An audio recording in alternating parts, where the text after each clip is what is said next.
LPG सिलेंडरसाठी नागरिकांची धावाधाव असताना एलपीजीला पर्याय देखील समोर आलाय। डायमिथाइल इथर हा एलपीजीला पर्याय आहे।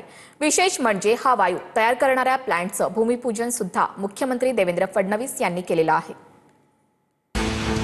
सध्या सिलेंडरसाठी महाराष्ट्रात नाही तर देशभरात लोकांच्या रांगा लागल्यात, कारण एलपीजी सिलेंडर शिवाय घरात स्वयंपाक करणं अडचणीचं आहे। पण आता एलपीजीला सुद्धा पर्याय आहे आणि ते म्हणजे डीएमई अर्थात डायमिथाइल इथर। पुण्यातल्या नॅशनल केमिकल लॅबोरेटरीजचे शास्त्रज्ञ तिरुमलाई वामी राजा आणि त्यांच्या टीमने हे संशोधन केलंय। विशेष म्हणजे एलपीजीवर गॅस अशी शेगडी पेटते, तशीच डायमिथाइल इथरवर देखील गॅस शेगडी सुरू होते। डीएमई हा एलपीजी सारखं इंधन आहे, पहिलं स्वयंपाकाचं इंधन आहे। याला प्रेशराईज केलं तुम्ही 7 बारला, जसं एलपीजीचा सिलेंडर असतो तो 7 बार प्रेशरला असतो। आत्ताचं सगळे सिलेंडर 7 बार प्रेशरला असतात।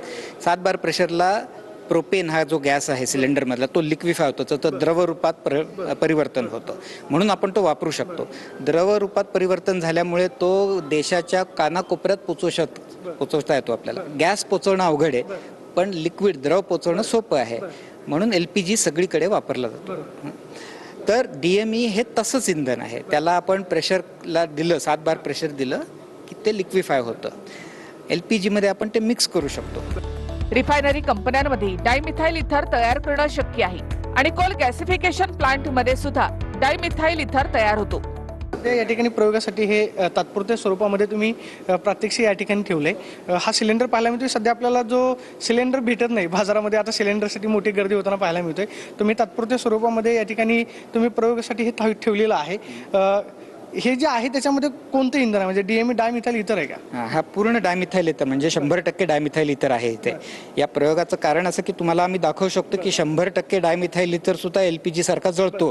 तुम्हाला 100% डायमिथाइल इथर तुम्हाला स्वयंपाकासाठी वापरता येईल, हे प्रयोगाचं।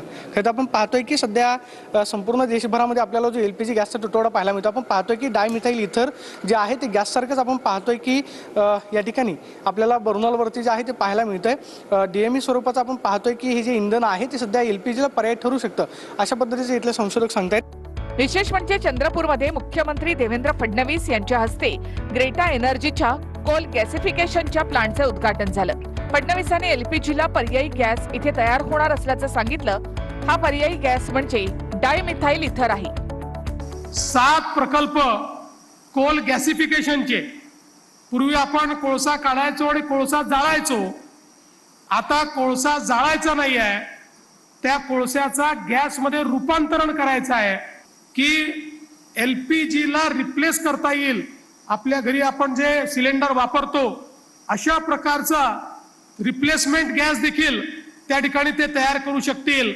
अशा पद्धतीनं आपल्या कोळशाचा उपयोग करून प्रदूषण रहित देशाच्या अर्थव्यवस्थेमध्ये एक मोठी भर या कारखान्याच्या माध्यमातून या ठिकाणी होणार आहे। चीन आणि थायलंडमध्ये एलपीजीला पर्याय म्हणून डायमिथाइल इथरचाच वापर केला जातो, त्यामुळे आपल्याकडे रिफायनरी आणि कोल गॅसिफिकेशन प्लांट मधून डायमिथाइल इथरची निर्मिती केली तर एलपीजीला पर्याय म्हणून हे इंधन वापरलं जाणं शक्य आहे।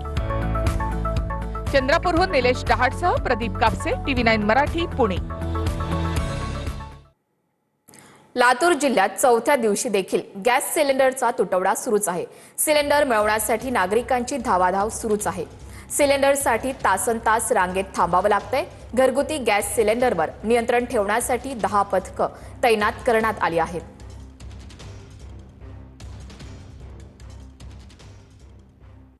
गॅस टंचाईचा परिणाम आता थेट विद्यार्थ्यांच्या शालेय पोषण आहारावर होत आहे।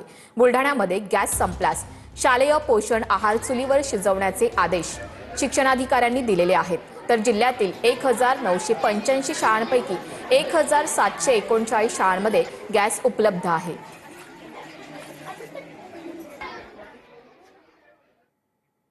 बीड जिल्ह्यामध्ये गॅसचा तुटवडा नाही, कुणीही भीतीपोटी बुकिंग करू नये।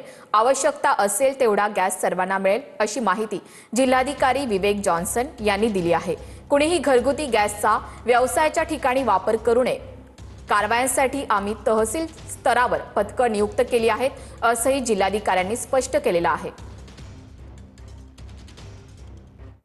आता सप्लायर्सच्या बैठक घेतलं होतं. जिल्ह्यामध्ये असलेल्या सर्व 42 सप्लायर 3 कंपनीचं आमच्याकडे आलं होतं. सर्वांना आम्ही सूचना दिलेला आहे की तुम्ही सप्लाय करताना सुद्धा तिकडे किती रेट आहे तो तुम्ही डिस्प्ले करणं अपेक्षित आहे. त्यासोबत टोल फ्री नंबर जो आमचा असतात आणि त्यांच्या मिनिस्ट्रीचा सुद्धा टोल फ्री नंबर असतात तो सुद्धा सर्व ठिकाणी डिस्प्ले करणं अपेक्षित आहे.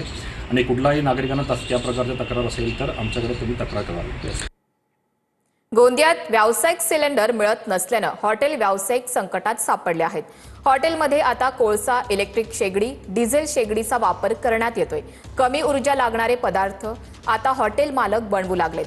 तर ज्या पदार्थांना शिजण्यासाठी जास्त वेळ लागतो असे पदार्थ बंद करण्यात आल्याची माहिती हॉटेल चालकांनी दिली आहे. काही पदार्थांचे दर देखील वाढवण्यात आलेत. गॅसचा पुरवठा सुरळीत करण्याची मागणी होऊ लागली.